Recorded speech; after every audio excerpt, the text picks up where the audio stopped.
Hello friends, Google maths में आपका स्वागत है। आज हम लोग सेशन एएलपी और टेक्नीशियन का 10वां वीडियो लेकर के उपस्थित हुए हैं और आपको बता दें कि इस सेशन में हम लोग 40 वीडियो करने वाले हैं, उसमें का 10वां वीडियो है ये। तो जितने भी मेरे दोस्त जो अभी इस बार रेलवे का एग्जाम देने वाले हैं, जैसे एनटीपीसी हो गया, टेक्नीशियन हो गया, एएलपी हो गया, आरपीएफ एसआई हो गया, आरपीएफ कांस्टेबल का हो गया, उन सारे दोस्तों के लिए यह वीडियो बहुत ही हेल्पफुल होने वाला है।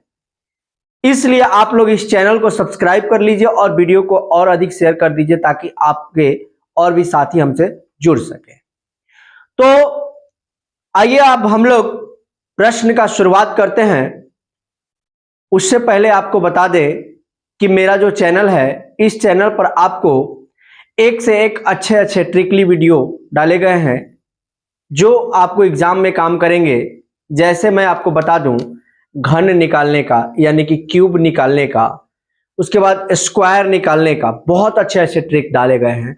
तो एक एक मिनट का वीडियो है, शॉर्ट वीडियो में डाले हैं, तो आप देख सकते हैं। तो चलिए आइए देखते हैं अगला प्रश्न। ये पहला प्रश्न कह रहा है कि पूरी गति से काम कर रही एक पाइप किसी खाली टैंकी को 1 घंटे में भर सकती है। हालांकि ऐसा माना जाता है कि पहले घंटे के दौरान यह अपनी सामान्य क्षमता का 1/12, दूसरे घंटे के दौरान यह अपनी सामान्य क्षमता का 1/9 और तीसरे घंटे के दौरान यह अपने सामान्य क्षमता का 1/6 प्रयोग करती है।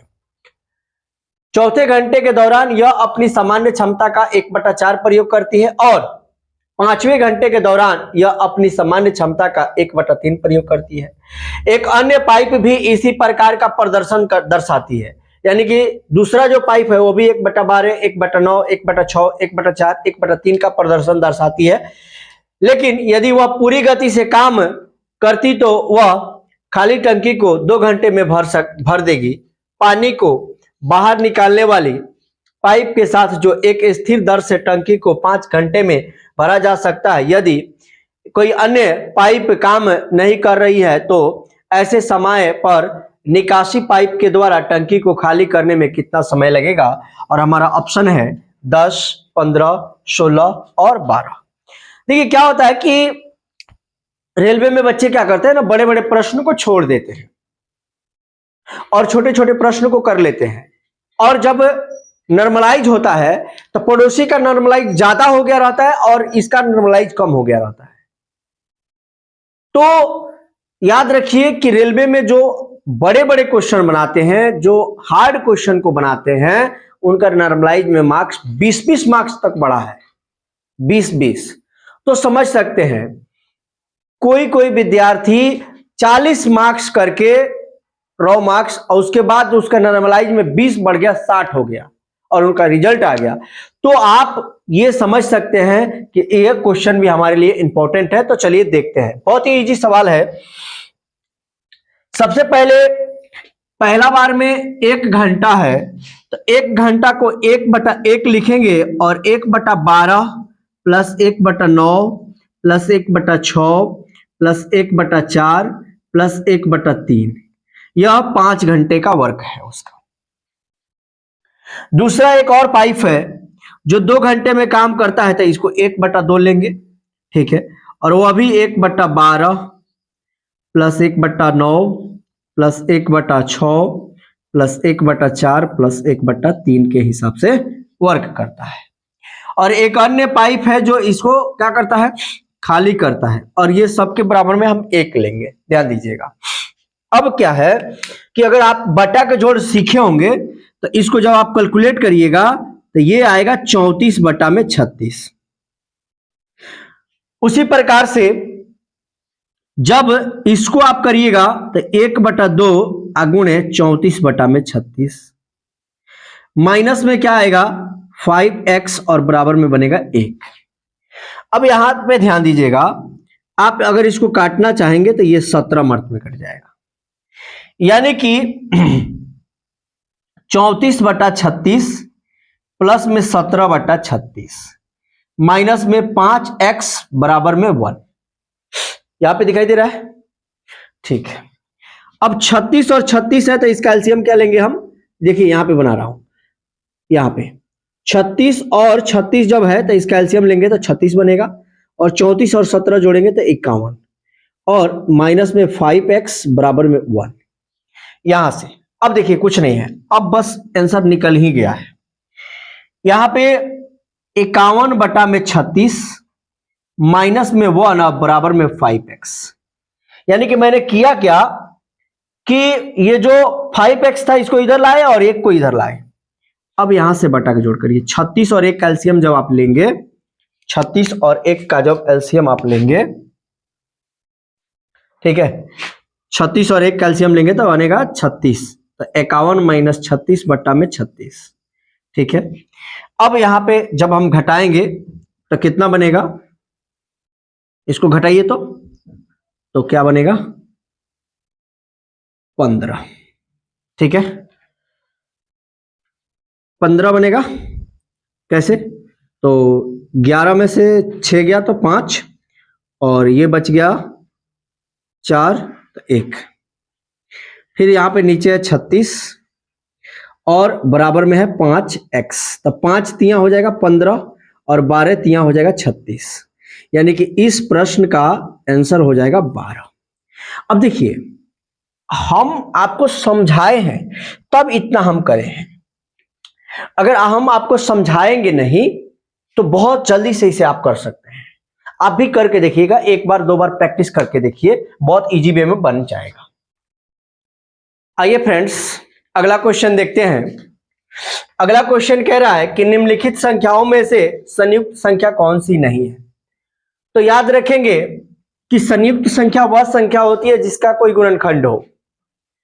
तो इसमें आप देखेंगे तो अगर हम इसको तोड़ेंगे तो 11 गुणे 19 में टूटेगा, उसी प्रकार से इसको भी तोड़ेंगे तो टूटेगा और इसको भी तोड़ेंगे तो टूटेगा, ठीक है।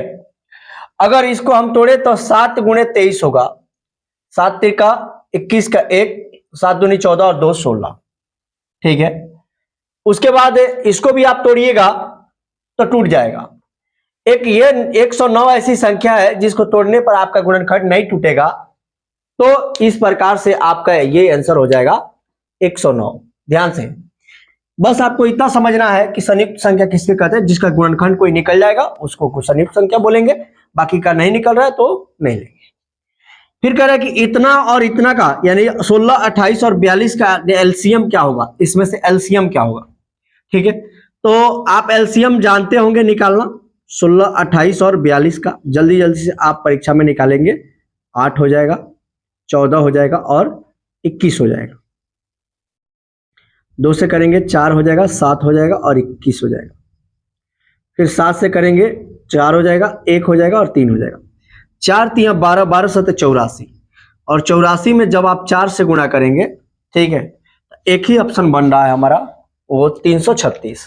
कैसे, 4 चौके 16 और 4 8 32 और 1 33, एक ही ऑप्शन मेरा बन रहा है। फिर द्विघात समीकरण x² minus 4x plus k बराबर 0 का एक मूल 3 है। तो जैसे अगर x का मान 3 है तो 3 का मान 9 होगा, मतलब x² का मान 9 होगा। उसी प्रकार से इसका मान 12 होगा और प्लस में k होगा और बराबर में 0। तो k और बराबर में हमारा 3 निकल सकता है। कैसे, देखिए यहां पे 12 है, 12 में से 9 हो जाएगा तो -3 और इधर जाएगा तो 3 हो जाएगा। अब आप देख पा रहे होंगे कि यहां पे एक हमारे पास समीकरण है x² माइनस 4x प्लस में 3, k के जगह पर हम क्या रखे हैं 3 और बराबर में 0। अब यहां पे इसको दो भागों में हमको तोड़ना है, दो टुकड़ा में, जिससे कि हमारा -4 आ जाए। तो मैंने कहा कि -3 ले लो और -1 ले लो, -4 हो जाएगा और दोनों को गुणा करने पर +3 भी हो जाएगा। बहुत अच्छा। अब यहाँ पे 1 है सॉरी, तो यहाँ पे 1 से क्या करेंगे, इसमें भाग करेंगे। जो चीजें यहां पे रहता है उससे भाग करते हैं, ये गुणनखंड को तोड़ने का सबसे आसान तरीका है। एक बार समझ लीजिएगा तो उसके बाद कभी भी दिक्कत नहीं होगा। अब इसका अपोजिट आंसर आता है, तो 1 आएगा 3 और 1 आएगा 1, मतलब आंसर 1 आएगा अपोजिट। तो अब ध्यान दीजिए, 1 3 हमने लिखा और 1 1 लिखा, तो 3 से, तो 3 पहले से हमें मिला है, तो बचा क्या? 1। इस प्रश्न का हमारा आंसर हो जाएगा 1। चलिए अगला प्रश्न में आइए फ्रेंड्स, अगला प्रश्न देखते हैं। अगला प्रश्न है 30 आदमी यानी कि मैन की संख्या है 30, M1 लिखेंगे, एक काम को प्रतिदिन 8 घंटे यानी हावर्स जो है 8 हावर्स कार्य करके 16 दिनों में, ठीक है, यानी कि डे यानी D1 का 16 है, समाप्त करते हैं। इसी कार्य के 2 गुने अधिक एक अन्य कार्य को 10 दिनों में यानी D2 जो है वो 10 दिन है, 10 दिनों में प्रतिदिन 12 घंटे यानी कि हावर जो है यानी H2 जो है वो 12 घंटे का है, करके समाप्त करने के लिए कितने आदमियों की संख्या क्या होगी, यानी आदमियों की M2 का संख्या क्या होगा। सबसे पहले ध्यान दीजिएगा, सूत्र होता है M1 into D1 into H1, MDH बटा W1 या R1। R1 कब लगता है? जब रुपया आदमी कमाता है तब। R4 होता है रुपीज, तो इसको नहीं लेंगे, सिर्फ W लेंगे, वर्क। फिर M2 D2 और H2 बटा W2 या R2, तो R2 तो लेना नहीं है क्योंकि पैसा तो यहां बात हो नहीं रही है, तो A नंबर में A है, ठीक है, मतलब ढूंढेंगे कि ये किस ऑप्शन में दिया है, ए में दिया है कि बी में दिया है कि सी में दिया है कि डी में दिया है, ठीक है। तो जहां दिया होगा तो पहला स्टेप ये होगा हमारा, ध्यान रखेंगे, पहला स्टेप, फर्स्ट स्टेप। दूसरा स्टेप क्या है? दूसरा स्टेप इसमें यह है कि पहले हमें एम का मान 30, डी का मान उसके बाद 16 और एच का मान 8 और डब्ल्यू का मान 1 है, वर्क 1 है, यानी एक्स लेंगे। क्या लेंगे? इसको 1 है तो एक्स नहीं लेंगे तो केवल 1 ले लेंगे, नो डाउट 1 ले लेंगे। लेने आ जाएगा? हाँ आ जाएगा। अब देखिए फिर कह रहा है कि अब मैंने M2 की संख्या बताना है, D2 पता है यहां 10 दिन और H2 भी पता है हमें 12 दिन और W2, और याद रखेंगे W2 जो है उसके दुगुना है, दुगुना वर्क है, देखिए 2 गुना तो 2 हो जाएगा, यानी कि अगर यहां x लेते थे यहां 2x, 1 लिए तो 2, बात खत्म, कुछ नहीं करना है। अब देखिए ध्यान से, 1 0 से 1 0 कट जाएगा, कट जाएगा। आप देखेंगे तो यहां से 4 से कट जाएगा और आप यहां पे देखेंगे तो 4 दूनी 8, ठीक है। अब 16 दूनी 32 और 32 दूनी 64, यानी M2 का मान हो जाएगा 64। अब देखिए दूसरा स्टेप अब मेरा यह हुआ और तीसरा स्टेप मेरा कौन हो गया? यह हो गया थर्ड स्टेप। तो ए बी सी में हमको क्या करना है? सजा देना है इसको, तो याद रखेंगे, सजा दीजिएगा आप। कैसे कैसे बन रहा है, बस वही। आइए दोस्त अगला सवाल देखते हैं, बहुत ही मजेदार सवाल है और वह क्या है? कह रहा है कि यदि 1998 में कुल बिक्री इतना थी जिसमें 1999 में इतना % की वृद्धि हुई। इसमें कुछ फिगर दिया हुआ है और 2 फिगर दिया हुआ है और ये विद्यार्थी को चकमा देने के लिए दिया हुआ है। प्रश्न तो ऊपर ही दे दिया है, बाकी फिगर में कह रहा है कि देखते रहो, कुछ कुछ करते रहो। अब क्या होगा ना कि हम लोग उसी में चले जाते हैं, बस टाइम लॉस्ट हो जाता है। अब देखिए 1998 में इतना था, तो मान लीजिए कि मैं लिख ले रहा हूं 78 और 90, 7890, जिसमें 1999 में 16% की वृद्धि हुई, तो बस 16% निकाल दो, 16.5% निकाल करके और जोड़ दो, बस यही आंसर आ जाएगा। 1 0 से 1 0 गया, दशमलव हटाओगे यानी कि यहाँ पे 100 का 100 हमारा हो ही जाएगा। देखिए ये दशमलव हटाए थे 0 आएगा तो 2 0 आ गया। अब इसको हमको गुणा करके 100 से डिवाइड कर लेना है, ठीक है। अब जैसे ही हम गुणा करके और 100 से डिवाइड करेंगे, ठीक है, तो ये 91 100 91 दशमलव कुछ आएगा, तो इसलिए इस प्रश्न का आंसर राइट जो होगा 91 100 91, ठीक है ना। चलिए कोई दिक्कत है इसमें? अरे गुणा करके 100 से भाग करना है भाई, बस इतना ही। करें एक क्रिकेट मैच में खिलाड़ियों के स्कोर को इस प्रकार लिखा जाता है कि स्कोर के विचलन गुणांक 16 और माध्य 25 है, तो प्रसरण क्या होगा? सबसे पहले एक फॉर्मूला आप जानिए कि मानक विचलन बराबर क्या होता है। मानक विचलन, तो मानक विचलन बराबर होता है विचलन गुणांक विचलन गुणांक गुणांक गुणा में माध्य और बटा में 100। अब देखिए विचलन गुणांक 16 दे दिया हुआ है और माध्य दे दिया हुआ है 25 और बटा में 100। 25 चौके 100 और 4 चौके 16, यानी कि आपको मानक विचलन कितना मिला? तो मानक विचलन जो है, मानक विचलन यह मिला है 4। और पूछ रहा है कि प्रसरण क्या होगा? तो प्रसरण बराबर सूत्र होता है किसके बराबर में? प्रसरण। प्रसरण प्रसरण बराबर सूत्र होता है मानक विचलन का स्क्वायर। तो मानक विचलन का स्क्वायर होता है तो इसका स्क्वायर कर देंगे, यानी कि 4 का स्क्वायर 16। तो इस प्रश्न का आंसर हो जाएगा 16। यानी कि याद रखेंगे प्रसरण बराबर सूत्र होता है मानक विचलन का स्क्वायर, तो 4 का स्क्वायर 16। मानक विचलन बराबर क्या होता है? विचलन गुणांक गुणे माध्य बटा में 100। अगला प्रश्न है, कह रहा है कि श्रमिक ने, मतलब कोई व्यक्ति है जो 2:39 बजे यानी उतना टाइम पर एक बल्ब का स्विच ऑन किया है और उसी दिन यह रात को 12:30 और 34 सेकेंड में बंद कर दिया है। तो कह रहा है कि बल्ब कितने समय तक जलता है। क्या है ना मेरे दोस्त कि इस टाइम में से यानी 12, 30 और 34 में से इस टाइम को लेस देन कर लेना है। अब ध्यान दीजिए 34 में से 40 घटेगा नहीं, तो जब ये इससे हासिल लेगा तो एक बार में 60 हासिल लेगा, तो ये हो जाएगा 84 और 84 में से 60 चला जाएगा, ठीक है, तो 94 होगा और 94 में से जब 40 चला जाएगा, ठीक है, 40, तो ये बनेगा 54। क्या बनेगा? 54। अब जैसे ही हमारा एक 54 निकला तो थोड़ा सा ढूंढो कि ऑप्शन में कोई 54 है क्या? नहीं ना है, ठोक डालो, जो वाला है उसको डालो। अगला प्रश्न कि एक व्यक्ति ने कोई वस्तु 1500 रुपए में खरीदा, यानी कि सीपी था 1500 और क्या कह रहा है, उसे 12% लाभ पर बेच दिया। 12% लाभ का मतलब 112, 00 से 00 गया और 15 दूनी 30, 15 और 3 18, 15 और 1 16। इस प्रश्न का आंसर आपका हो जाएगा 1680, यानी ऑप्शन नंबर सी। अगला प्रश्न देखते हैं दोस्त, एक डाटा इफिशियंसी का सवाल है।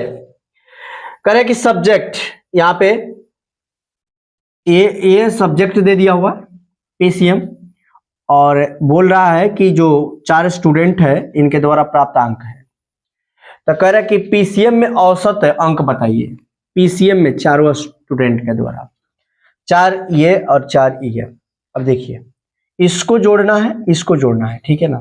देखिए 9 7 16, 16 8 24, 24 और 2 26, 26 और 6 32, 32 और 8 40, 40 और 5 45 और 45 और 9 54, 54 यानी कि इतना हो जाएगा। 5 ये और ऐड हो जाएगा उसमें। अब देखिए 1 2 3 4 5 6 7 8, 8 से डिवाइड करेंगे, 8 से 8 छक्के 48, बच गया 6, 8 अठाई 64.1 के करीब में आ जाएगा। इस प्रश्न का आंसर हमारा हो जाएगा 68.1। इस तरह के प्रश्न इजी भी होते हैं, आप डाटा देख करके केवल घबरा जाते हैं। आइए दोस्त अगला प्रश्न देखते हैं। अगला प्रश्न कह रहा है कि किसी ईंट के भार का 3/4, यानी कि मान लीजिए कि एक ईंट है x, इसका 3/4 यदि 7/8 kg है, तो मैं कहूं कि 4 दूनी 8 हो जाएगा, तो x बराबर 7/6 हो जाएगा। ये आप यहां पे आ जाएगा तो 6 हो जाएगा। तो बस देखिए ढूंढिए, तो उसके भार का 5/7 कितना होगा। अब ये 7/6 kg का ईंट है और इसका 5/7 क्या होगा? 5/7, 7 से 7 कट गया यानी 5/6। इस प्रश्न का आंसर हो जाएगा 5/6। फिर कह रहा है कि किसी भिन्न को जब इतना में से घटाया जाता है, यानी इतना में से किसको घटाया जाए भाई, मान लीजिए कि x को घटाया जाए, किसको घटाया जाए, x को, तो कितना शेष बचता है भाई, 1/12, 1/12। अब कुछ नहीं करना है, इस x को इधर ले आना है, इसको इधर ले आना है, 1/3 माइनस 1/12 बराबर में x हो जाएगा, ये माइनस में है तो प्लस में हो जाएगा। जब इसका हम लोग क्या करेंगे, 12 और 3 का एलसीएम करेंगे तो 12 बनेगा, तो 3 चौके 12 माइनस 1 बराबर में x। अब जब इसको घटाएंगे तो ये बनेगा 3/12 बराबर में x, और इसको काटेंगे तो 1/4, यानी इस प्रश्न का हो जाएगा आंसर 1/4। आप लोग को वीडियो समझ में आ रहा है ना, आ रहा है ना, तो कमेंट बॉक्स में भर दीजिए ना कि हाँ आ रहा है या नहीं आ रहा है। अगर आ रहा है तो चैनल को सब्सक्राइब करिए ना। चलिए आइए देखते हैं। कह रहा है कि 5776 का वर्गमूल कितना होगा। इसमें आपको पेन चलाने की जरूरत नहीं थी।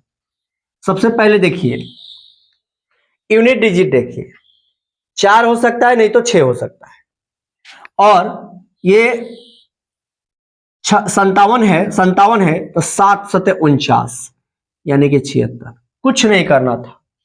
अब आपको लगेगा ए सर ये 84 क्यों नहीं हो सकता। अरे भाई ये 80 का स्क्वायर जो होता है वो 6400 होता है, ठीक है, तो ये 5700 कैसे हो सकता है। उसी तरह से जब 60 का स्क्वायर हम निकालेंगे, ठीक है, तो होता है 3600, तो 5700 कैसे हो जाएगा। फिर यहां पे भी 60 है तो 3600, इसीलिए हमने क्या दिया 76। समझ रहे हैं ना। हाँ आइए, आदित्य को एक परीक्षा में 78% अंक प्राप्त हुए, उसे 663 अंक मिले। यानी कि याद रखेंगे आप कि x का 78% जो मार्क्स है, नंबर जो है वो 663 के बराबर है। अब आपको कुछ नहीं करना है, 13 छक्के 78 और 13 पंचे 65 और 13 एकम 13। अब देखिए यहां पे 3 दूनी 6 और यहां पे कटेंगे 50 और 3 से ये कट जाएगा 17। 17 पंचे जब हम गुणा करेंगे तो 85, यानी 850 इस प्रश्न का आंसर। और कह रहा है कि 20 28 और 48 का मसा क्या होगा। तो 20 को जब हम तोड़ेंगे तो 2 दूनी 4, 4 पंचे 20। 28 को हम अगर तोड़ते हैं तो 2 गुणे 2 और 7। अगर 48 को हम तोड़ते हैं, ठीक है, 48 को 2 से 24, 2 से 12, 2 से 6, 2 से, अब देखिए 2 दूनी 4 दूनी 8 दूनी 16 3 48। अब इसमें भी 2 शामिल है, इसमें भी 2 शामिल है, तो सब में 2 है, तो 2 गुणे 2, तो 2 दूनी 4, इसका HCF हो जाएगा 4। तो ये देखेंगे आप लोग। आइए दोस्त अगला प्रश्न है। अगला प्रश्न बहुत ही मजेदार है, ये तो छोटा है लेकिन ये मजेदार है। तो कह रहा है कि किसी संख्या का 30% का मान 33 है। तो सबसे पहले बात है कि x का 30%, परसेंट का मतलब 100 बराबर में 33 है। 1 0 से 1 0 काटो, 11 तिया 33, और 11 में 10 से गुणा करोगे तब बताने की जरूरत है नहीं ना। नहीं। एक बैग में लाल गेंदों के साथ हरे गेंदों की का जो अनुपात है वो 4:9 है। तो मान लीजिए लाल को L मान ले रहे हैं, L, और हरे को H, और इसका जो रेशियो है वो 4:9 है। तो मैं कह सकता हूं कि अगर L बराबर मैं लिखूं 4H/9 तो क्या हाँ या ना। हाँ, क्यों, क्योंकि इसको गुणा करा दिया वहां पे। अब आगे कह रहा है कि अगर हरे 6 गेंद को बॉल में मिला दिया जाए, लाल था भाई, हरे थे, हरे में 6 को मिलाया गया, अब अनुपात जो है वो चेंज हो गया, 1:3 हो गया, ठीक है ना। देखिए वहां पे 3 में L से गुणा करेंगे 3L बराबर, यहां पे गुणा करेंगे तो H प्लस में 6 हो जाएगा। अब 3 हमने लिखा, ध्यान दीजिएगा 3 हमने लिखा, और L के जगह पर हम क्या लिख रहे हैं 4H/9। अब 3 तिरका 9, 3 मर्त में यहां पे हमने क्या कर दिया, इसको काट दिया। अब यहां पे क्या बचा इस साइड H प्लस में 6। अब ध्यान दीजिए, 3 में H से गुना करेंगे तो 3H और 6 तिरका 18, यानी कि 4H माइनस 3H बराबर में 18। क्या किए हैं ना कि ये 3H जो था इसको इधर लेके आए हैं, तो H बराबर हो गया 18। तो पूछ रहा है कि लाल गेंदों की संख्या बताइए। तो अगर यहां पे H की जगह पर हम 18 रख ले, ध्यान दीजिएगा 18 रख ले, तो 9 दूनी 18, तो 4 दूनी 8 होगा कि नहीं? लाल गेंदों की संख्या होगी कि नहीं? हाँ या ना में जवाब दीजिए ना। हाँ होगी, लगाइए। आइए दोस्त, हाइट एंड डिस्टेंस का एक खतरनाक कंसेप्ट आपको समझाता हूं, फिर आप प्रश्न को सॉल्व करेंगे। देखिए, इसे परीक्षा में आप बिना पेन चलाए सॉल्व कर सकते हैं। पहले कंसेप्ट समझिए क्या है। सबसे पहले याद रखिएगा कि अगर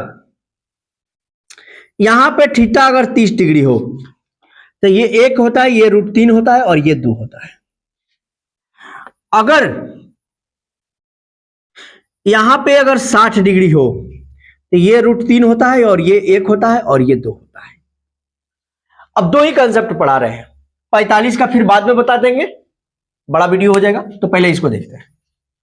अब ध्यान दीजिएगा, एक टावर के पाद से एक पहाड़ी के, ध्यान दीजिएगा एक टावर हो गया और इससे कुछ दूरी पर एक पहाड़ी है, ठीक है। अब कह रहे कि एक टावर के पाद से, पाद मतलब यहां पे, एक पहाड़ी के शिखर का उन्नयन कोण 60 डिग्री है। 60 मतलब होता है 60। फिर कह रहा है कि पहाड़ी के पाद का, यानी कि एक टावर के शिखर से यानी शीर्ष से पहाड़ी के पाद का उन्नयन कोण 30 डिग्री है। ये ए मान लेता हूं, ये बी मान लेता हूं, ये सी मान लेता हूं और ये डी मान लेता हूं, ठीक है। अब कह रहा है कि यदि टावर की ऊंचाई 50 है, ध्यान दीजिएगा, याद करिए यहां पे बताए हैं कि अगर थीटा यहां पे 30 हो तो ये √3 होता है। तो जैसे देखिए यहां पे 30 है तो ये √3 होगा, यानी कि 1 के बराबर में 50 है तो √3 के बराबर में 50 √3 होगा। हाँ या ना? यस। और अभी देखा आपने कि अगर थीटा 60 हो तो ये √3 के बराबर होगा, यानी कि यहां पे 60 दिया है तो ये √3 के बराबर होगा, ठीक है।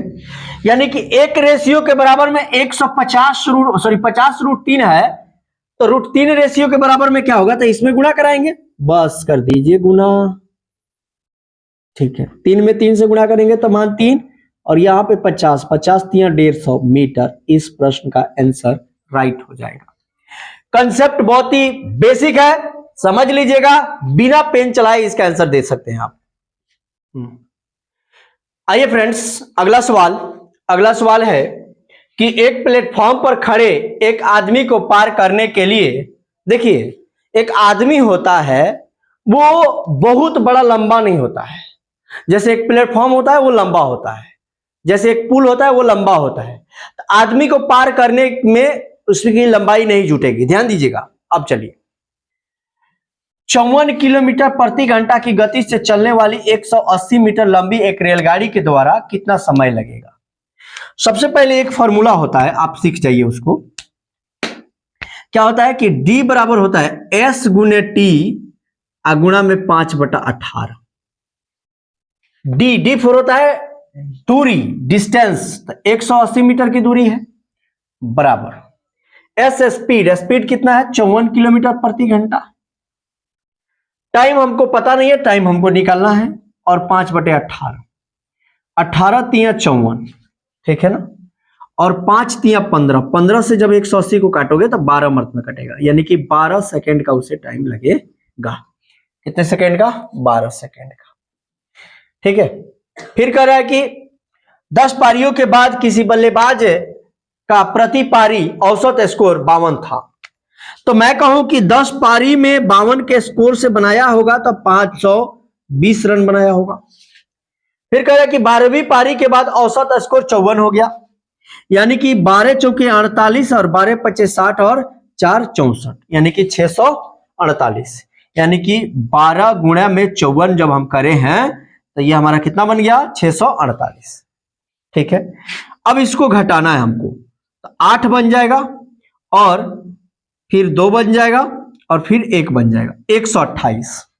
अब ध्यान दीजिएगा 11वीं पारी और 12वीं पारी का योग जो है 128 है। 11वीं पारी को और 12वीं पारी को मिला दे तो 128 है।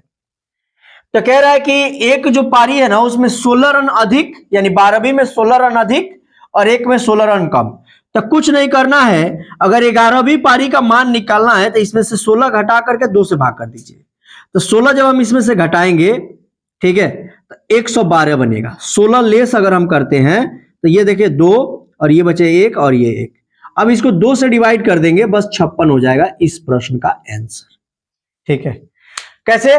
तो समझ गए होंगे आप कि दो पारियों का यानी 11वीं को और 12वीं का योग जो है 128 है और इन दोनों का अंतर जो है वो 16 है।